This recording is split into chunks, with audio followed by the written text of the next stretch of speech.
Hello, welcome to Raymond Castile's Basement of Horror. I still have a cane. Last episode I had 2 canes. Now I'm down to 1 cane, so it's an improvement.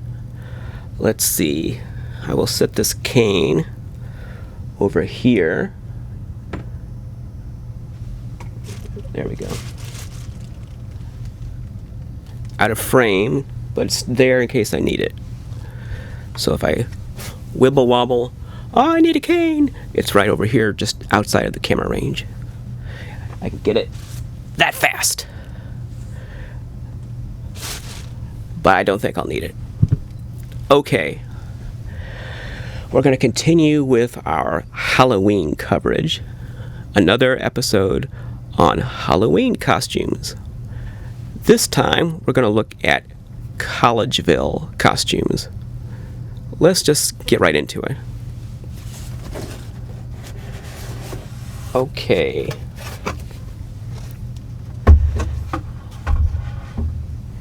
We're going to talk about a certain line of costumes, the Universal Monsters. And in this box, I've got just one of those. So I'm going to put him aside just for a moment. And let's just look at a few other Collegeville costumes. Well, here's a classic. This is a female vampire. Now that is a classic staple of Collegeville Halloween costumes. That's a good old standard.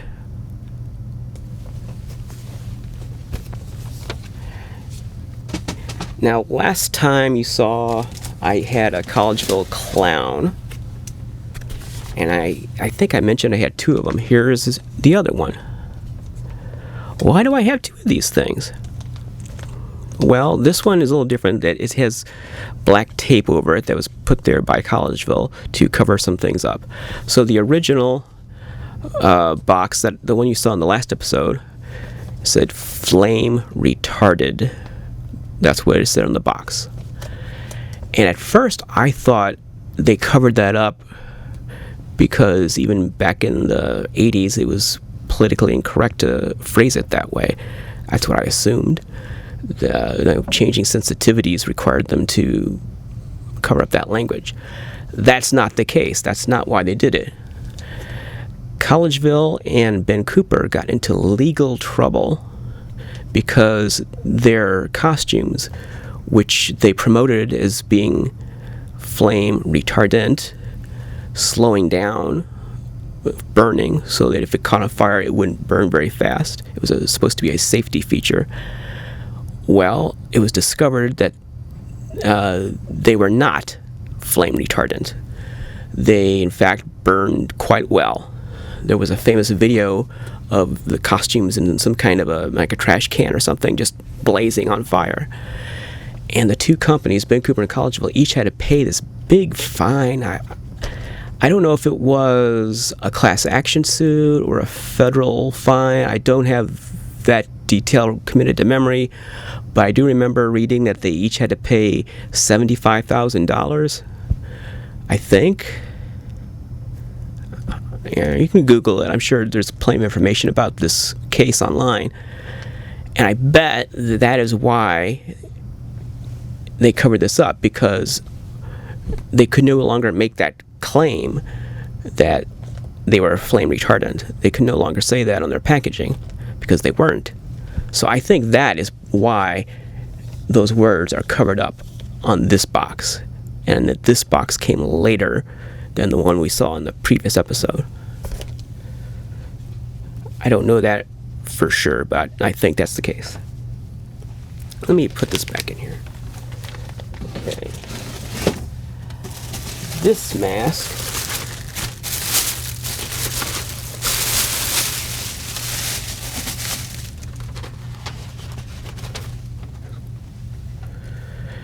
is a knockoff creature from the Black Lagoon. And it's simply called Monster. And interestingly, one of the reasons I bought this particular one is because on the other side here, in, is that marker? Yeah, it's marker. The name Raymond is written on it. So this belonged to a child named Raymond. It wasn't mine, no. It belonged to a child who had the same name as me. So now it still belongs to Raymond. I liked that, so that's why I bought this. And here is the mask. You can see it's a, it's a knockoff creature from the Black Lagoon.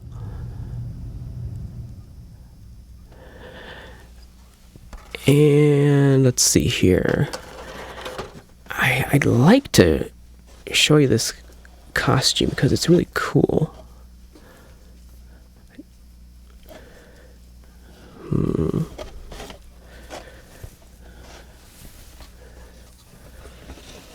Okay, see that? There we go. So you see the costume is also a knockoff take on the creature. It's also kind of a bootleg creature from Black Lagoon. Let's get this back in here.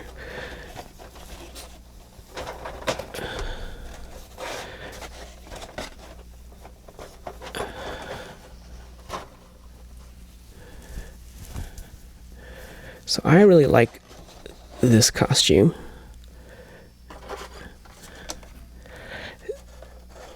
And as we're about to see, eventually Collegeville did get a chance to make a legit creature from the Black Lagoon.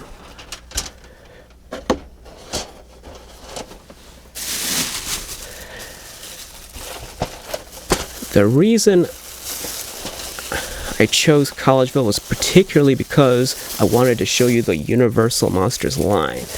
But since we have these other ones in the same box, why not go ahead and show you some other Collegeville costumes. This is by no means all the Collegeville costumes I have. I have many other boxes of Collegeville. Here is Jaws.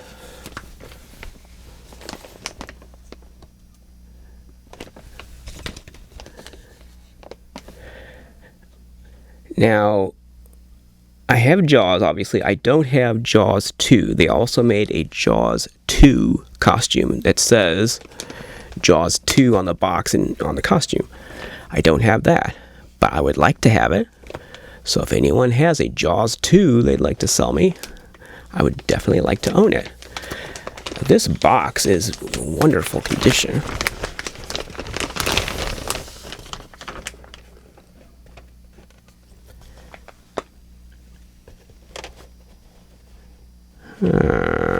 What's going on here? Oh, okay. I saw something weird in there, but it was just an optical illusion. Okay, so here's the box. And you can see it's just really nice shape. Got the cellophane, in some perfect condition. Everything's beautiful. And the mask is just a shark's face. It's like the poster art.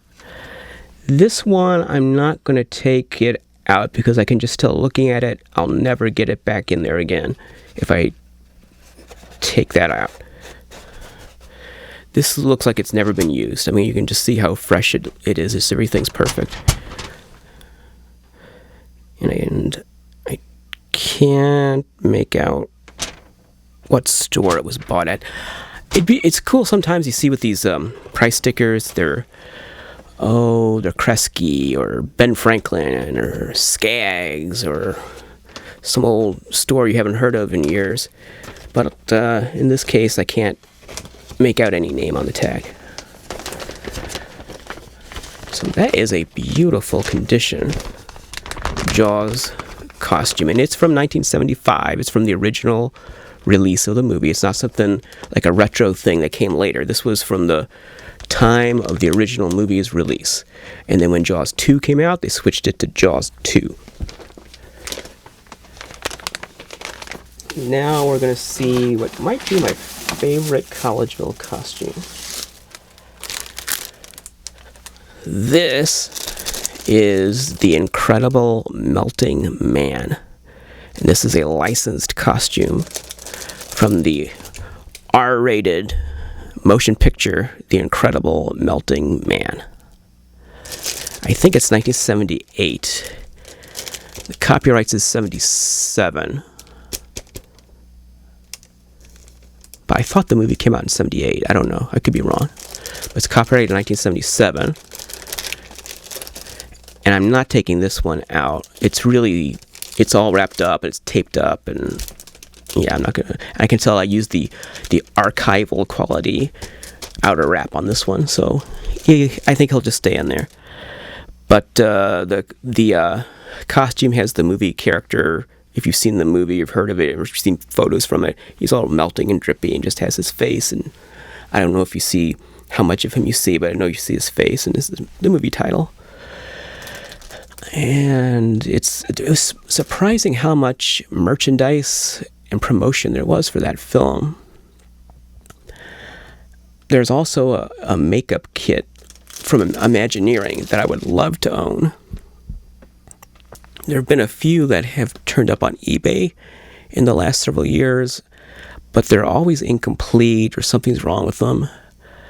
There's one guy who bought a sealed one a few years ago. Well, actually it wasn't a few, it was just this past year he was displaying it. So I know there's a sealed one out there.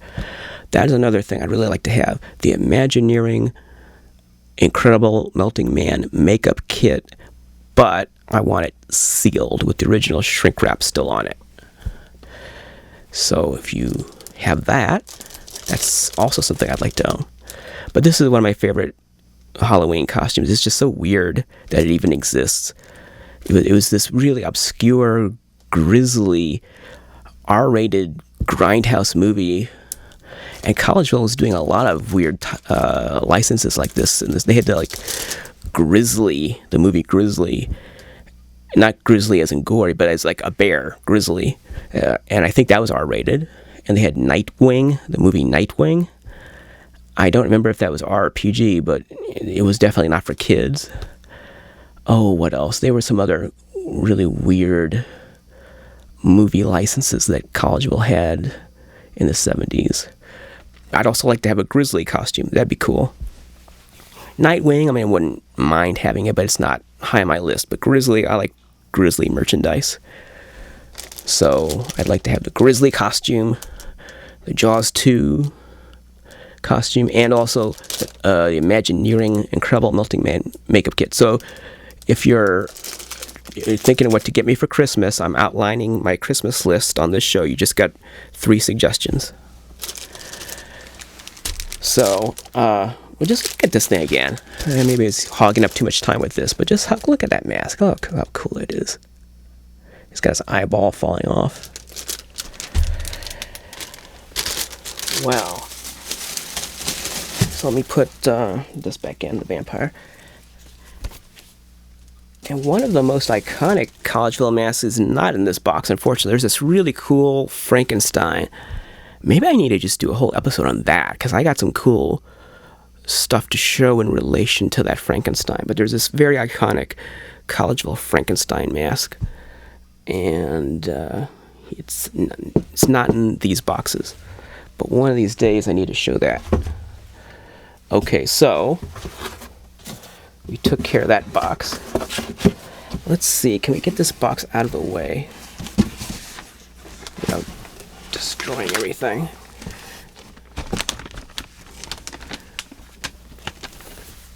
We'll just put you, and we'll move this over here. Alright, so before we get into this, the Universal Monsters series, let me just take a little break and tell you about Collegeville. So Ben Cooper was the legendary Halloween costume maker, but close behind were its competitors, Halco and especially Collegeville. Collegeville started in 1910 as Collegeville Flag Manufacturing Company. They made flags, like American flags. They also made aprons. So they're sort of like a textile manufacturing company. And in the 1920s, they started making costumes using the leftover fabric from the flags. So they had all this leftover cloth from the flags they were making. And so what do we do with all this cloth? Let's make costumes. I don't know what the logic was in that business decision, but I guess it's good for all of us that they made that decision so that we have all these wonderful costumes today. In the 1930s, they started with licensed characters. I don't know exactly what characters they had in the 30s, but the ones we would recognize that were still in pop culture today came in the 50s when they licensed the Warner Brothers cartoon characters like Bugs Bunny and Porky Pig and Daffy Duck. Those characters. That was a really big deal at the time for Collegeville to license the Warner Brothers cartoon characters. That was a big coup at the time to have those characters. They also got a lot of TV licenses, like TV shows from the 50s. And that really elevated their stature. And I don't know if they ever surpassed Ben Cooper. I'm not sure about that, but there was definitely a time where they were neck and neck with Ben Cooper. Then in the 60s, first Halco, for a short time, had the Universal Monsters license. As we saw in the last episode, they made those great Phantom and Frankenstein and Wolfman Universal Monsters costumes, which looked really beautiful. And then they must not have had that license very long, because also in the early 60s, Ben Cooper made some licensed Universal Monsters, and they continued making Universal Monsters all through the 1970s. So there's early mid-60s Ben Cooper Universal costumes. Then in the late 60s, where Ben Cooper has kind of like a jack-o'-lantern art on the box, there's another line of Universal Monsters. And then in the 70s, there's the blue box with the word monster across it and the different monster faces on the side.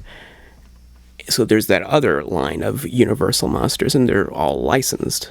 But for some reason, at the end of the 1970s, Ben Cooper either lost the Universal license or just decided they didn't want it anymore, didn't renew it. I'm not sure why. But Collegeville picked it up. So in 1980, for the first time, Collegeville had the Universal Monsters license. And these were probably the most, well, I was going to say the most serious looking Universal Halloween costumes, but that's not true, because the Halcos were pretty darn serious looking. I'd say those are the most serious looking. But certainly the ones that Collegeville made, generally there's more of an attempt to actually capture the movie character in the Collegeville series than there was with any of the Universal costumes, which were much more stylized, which was appropriate for the time. I think by the 1980s, Universal was starting to get a little more savvy about licensing and trying to make their licensed merchandise conform to a certain look, a certain style guide that they would put out every year. And that started in the 80s. I mean, they may have had style guides for all I know, going back to the 40s. I don't know. But as a collector looking at the merchandise, where I see the Universal style guide starting to kick in is in the 1980s, where you start seeing a uniformity with the Universal merchandise, even between different companies. But for sure, if one company had a Universal license, all their stuff had a similar look, as opposed to, say, like A-High, which was all over the place. You know, every time Ezra Camo International put out a different Universal Monsters toy, it looked completely different from any other Universal Monsters toy. But later, Universal would really crack down with their style guide and say, okay, this year, this is what the monsters must look like. And that's how we eventually got the dreaded green jacket on Frankenstein. I think that came about in the 90s, and it's still with us today. Or the creature from the Black Lagoon having a yellow chin, or Mummy having just bandages on top of his head, weird things that don't come from the movies Universal in the 90s started to impose on the merchandising, and they're still doing that. But that's a topic for another day. Here, I think in 1980, we're just starting to see the beginning of that standardization in the licensing, where Universal, I think, is being more proactive in saying, okay, you want the license to make the monsters? Well, they're going to have to look a certain way. They may have been doing that all along, but it didn't become apparent and didn't become as strict and as uniform until the 1980s. So, let's look at these Universal Halloween costumes. First one we'll look at is the Wolfman, which is the last one I acquired. So the last one I bought is the first one we'll look at. Here is the Wolfman.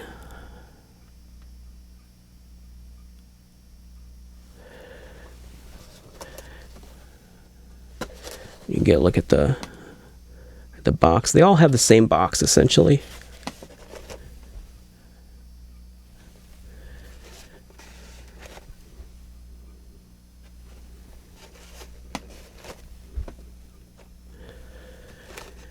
All surrounded by the same characters. There are 6 in the set, and every box has the same 6.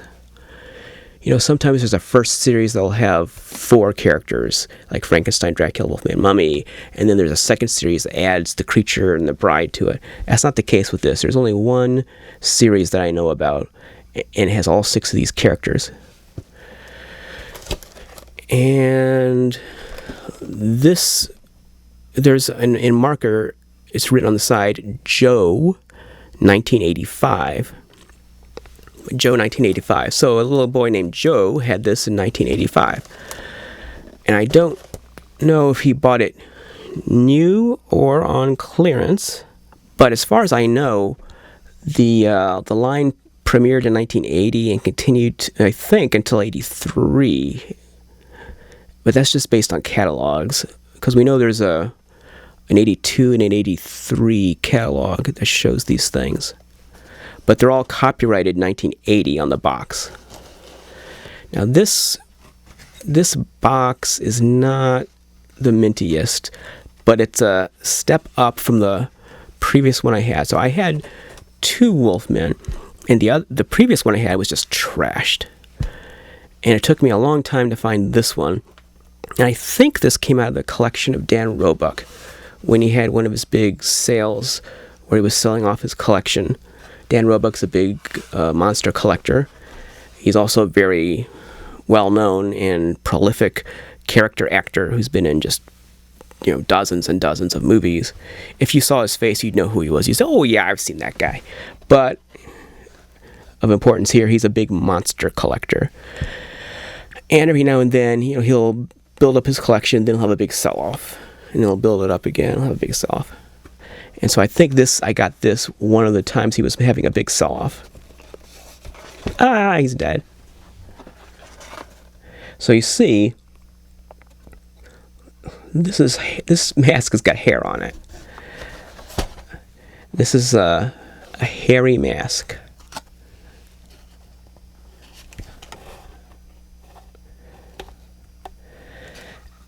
And it also has Joe written on the inside. So Joe wanted to make sure there's no mistake, that you knew that this was his costume. So even now, all these years later, we know this was Joe's costume. And it definitely, it looks like the Wolfman. It's not a stylized kind of generic werewolf that they're calling the Wolfman. It's attempting to look like the Universal Wolfman. I don't want to take all...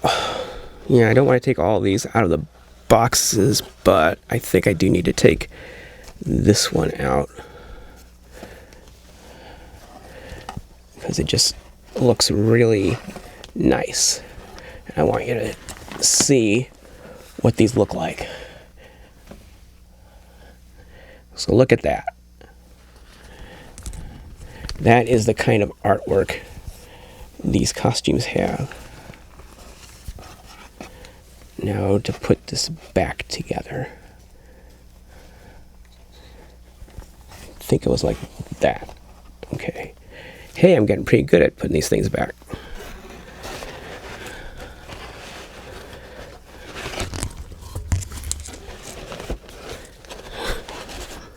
Okay. Put you right there.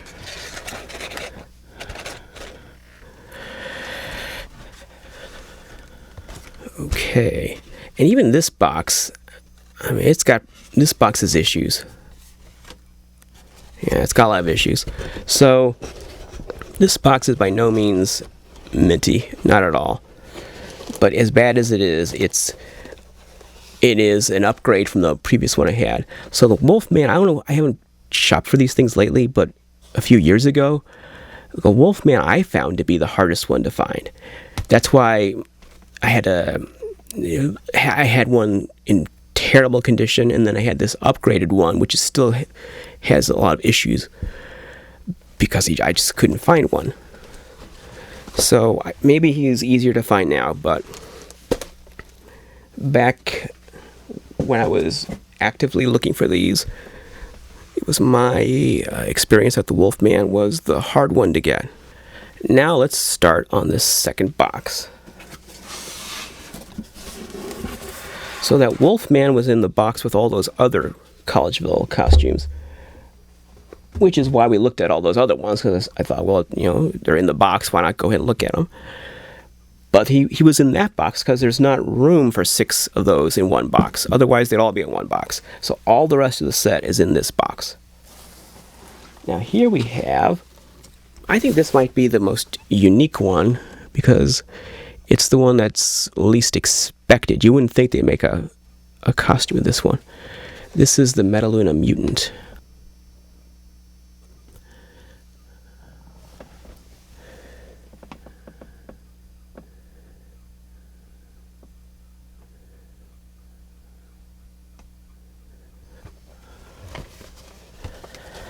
Let's take a look.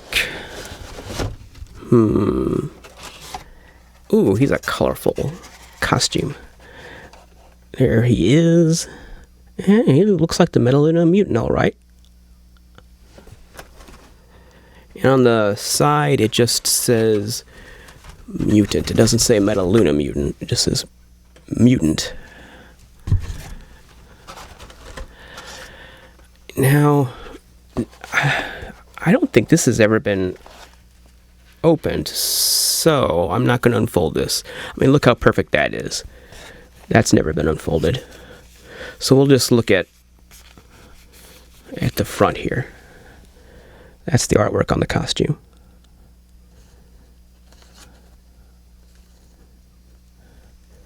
So you can tell, just even looking at the box is very crisp and nice. This was an unused, no one ever bought this one. I mean, look at the rubber band in there, how perfect the rubber band is. That's never been around anybody's head. So I'm not going to be the first one to mess that up. And it's in a really nice, crisp, beautiful box. Now let's see. We'll put him on top of Wolfman for the moment. Well, we might as well get to the creature. He's next. This is in no order. It's just however they are in the box. So I'm seeing here that, yeah, I could use an upgrade on this creature. Well, first let me show you what he looks like in the box. Here he is. Now, I haven't looked at these costumes in years. This is the first time I'm laying eyes on most of these in just, who knows, 10, 15 years. I haven't looked at these things. in a long time.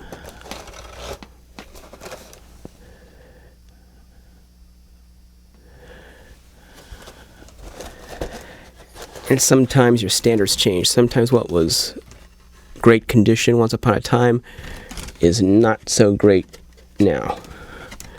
So that's a split corner. Oh, look at him. He's so cute.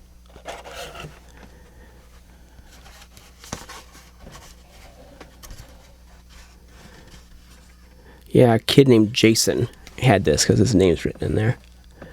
Here's the creature. Creature from the Black Lagoon.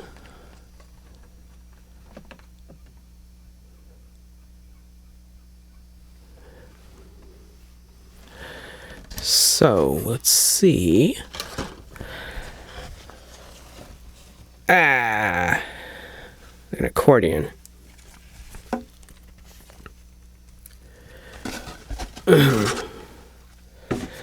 Well, might as well let you see the creature. What kind of a video would this be if you didn't see the creature?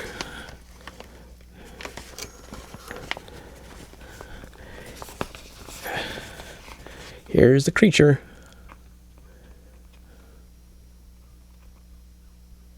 And I can see on the back, he has some little spots that I think might have been some chocolate bars or, yeah, I don't know, some candy or something staining the back of the costume. Jason had some fun with this. I think little Jason probably ran amok on Halloween in his Creature from the Black Lagoon costume. Yeah, so it's stamped on the mask 1980 Universal Studios. So all of these things say 1980 on them.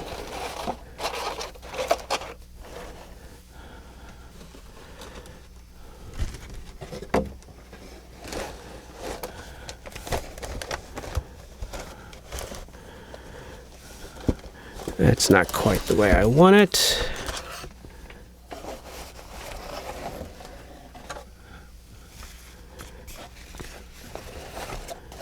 Let's try it like this. That's better.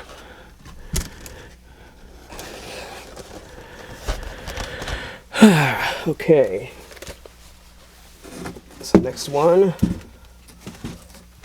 we will look at Frankenstein. Well, he's pretty cool. Here's Frankie.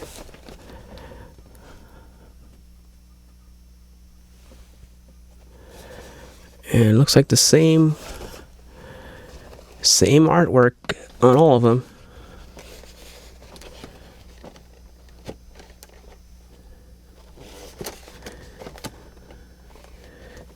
I don't think there's any difference.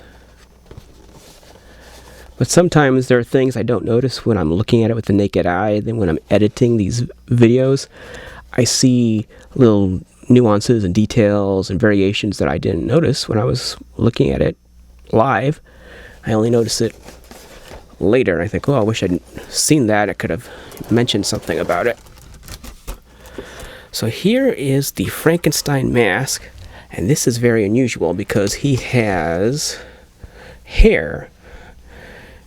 The hair makes him look almost like Herman Munster, doesn't it? He has a Herman kind of a vibe. He's got his electrodes. He's got a scar, all the Universal trademarks. Flat top, even though you can't really see it with the hair, but his head is definitely flat. And the costume does not look like Herman Munster. Costume looks like you would want it to look. Yep. I'm not going to take this apart because that has not been unfolded. I can tell when it has never been unfolded. So you can just kind of see what it looks like. You get the idea. So that costume has never been used. And there's no kid's name written in here. He looks very fresh. So I don't think this costume has ever been used.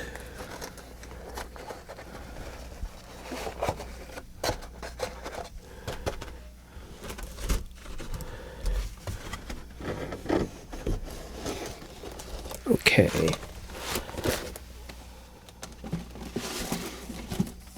Here is Dracula. So is this, now it's obviously Universal because it has Universal right on the box, but I'm wondering, sometimes with Dracula, like when there's a Universal monster set that has a Dracula in it, sometimes the Dracula is not licensed Universal. The rest of the characters are, but Dracula isn't. It appears not to be the case with this one, but let's see when we look at the costume. Let's see what we find. There's Dracula. The Count. Now he's kind of bizarre looking. So he has hair. And I have to say, at first impression, is that he looks more like Grandpa Munster. He looks more like Grandpa Munster than a movie Dracula. Not, was he, yes, he has a Universal copyright on the mask. Not very Bela Lugosi looking. However, the costume definitely does look like Bela. Yeah, I guess we really have to see this costume. Let me see if I can remember how to fold it back again. So here's the costume. So I can't see it right now, but I think there's something funny that I want to make a note of when I turn it around and take a look at it. Look at that Bela Lugosi. That's definitely Bela. Okay, so as I recall, there's something kind of funny on it. And it is Universal Studios copyrighted. He has a cup. So he's drinking blood out of a cup. I wonder why that is. That's funny.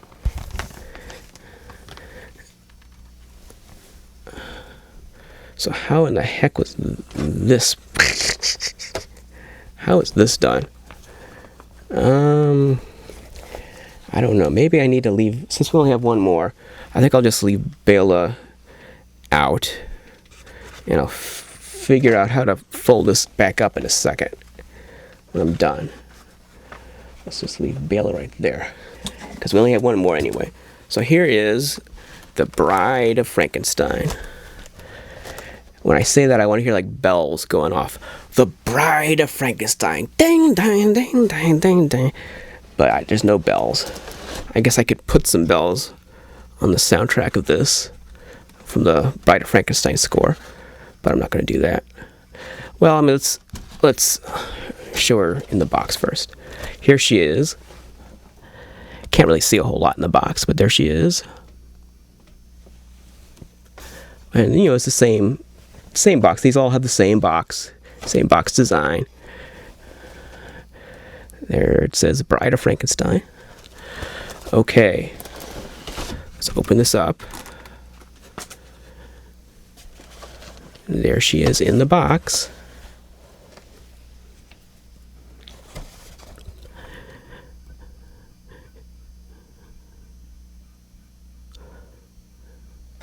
So even just in the box, she's already looking pretty good. She has a mix of black and gray hair, which is a good way to do it. They don't have the gray going up the sides, which would have been even better, but at least they have the gray mixed in there. And actually, she does kind of look like Elsa Lanchester. I mean, it's not a great likeness, but there is an attempt there. It's not just a woman's face. It does look like Elsa. There are little aspects of her features that do actually look like Elsa Lanchester. Unfortunately, the rooted hair kind of covers up the sculpt, but I see that there is a nice Bride of Frankenstein sculpt here underneath the hair, and you do see on the mask itself that she has the gray streaks on either side, and it does have like kind of like the ribbed effect to make it look like it's receding into the back. So it's actually a pretty good attempt to present the character in the mask, but this hair sort of covers it up. Don't crack on me. There we go. So the costume has kind of brown, and that's a problem with all the Bride of Frankenstein Collegeville costumes. They're always brown. Something about, because they're white fabric, and there's something about the fabric they used that turns brown, unfortunately. So, can I...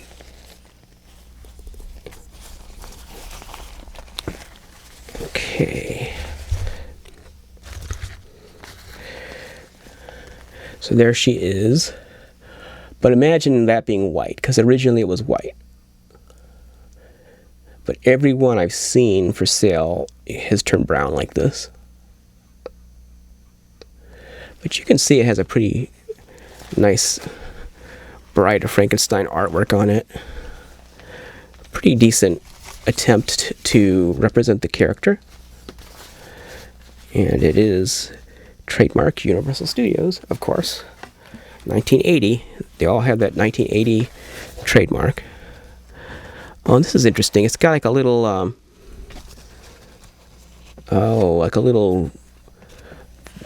the bottom of this has like a little rounded die-cut edge on it to make it look kind of frilly. I didn't notice that. That's cute. Okay. So...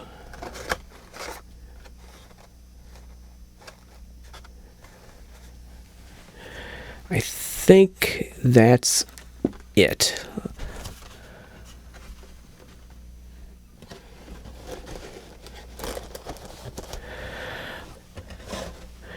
So there you have the entire set of Collegeville licensed Universal Studios monster Halloween costumes. All 6 of them. I hope you enjoyed it. That's it for this episode. See you next time. And remember, he who dies with the most toys is dead.